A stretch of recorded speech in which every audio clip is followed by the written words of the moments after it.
ଭାଗିରଥୀପୁର ଗ୍ରାମରେ ବିଶ୍ୱଶାନ୍ତି ମହାଯଜ୍ଞ। ଅନୁଗୁଳ ଜିଲ୍ଲା ଆଠମଲ୍ଲିକ ଉପଖଣ୍ଡ କୃତିବାସପୁର ପଞ୍ଚାୟତ ଅନ୍ତର୍ଗତ ଭାଗିରଥୀପୁର ଗ୍ରାମରେ ଆଜି ବିଶ୍ୱଶାନ୍ତି ମହାଯଜ୍ଞ ଅନୁଷ୍ଠିତ ହୋଇଛି। ସକାଳ 9 ଘଟିକା ସମୟରେ ଗାଁ ନାଳରୁ ରୀତିନୀତି ଅନୁସାରେ ପୂଜାପାଠ କରି କଳସ ଯାତ୍ରା କରି କଳସ ସ୍ଥାପନ କରି ଦେବତାମାନଙ୍କୁ ଆବାହନ କରିଥିଲେ। ସନ୍ଧ୍ୟା 7ଟାରେ ପୂର୍ଣ୍ଣାହୁତି ପଡ଼ିଥିଲା। 5 ଦଳ ନାମ ସଂକୀର୍ତ୍ତନ ମଣ୍ଡଳୀ ଯୋଗ ଦେଇଥିଲେ।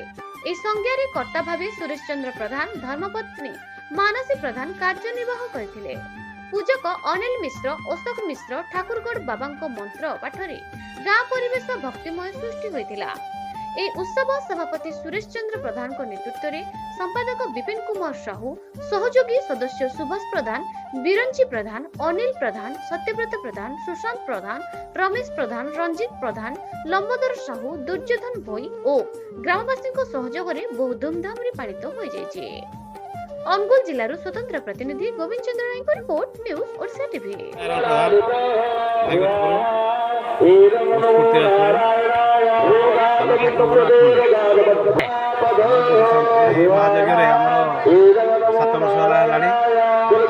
ସଂକୀର୍ତ୍ତନ ମଣ୍ଡଳୀ ଆମେ 5-7 ମଣ୍ଡଳୀ ଆମେ କୀର୍ତ୍ତନ ହେଉଛି। ହଜାର ଲୋକ ସମାଗମ ବ୍ୟବସ୍ଥା କରାହେଉଛି। ସକାଳ 7ଟାରେ କଳସ ଯାତ୍ରା କରି ସନ୍ଧ୍ୟା 7ଟାରେ ଆମର ପୂର୍ଣ୍ଣାହୁତି।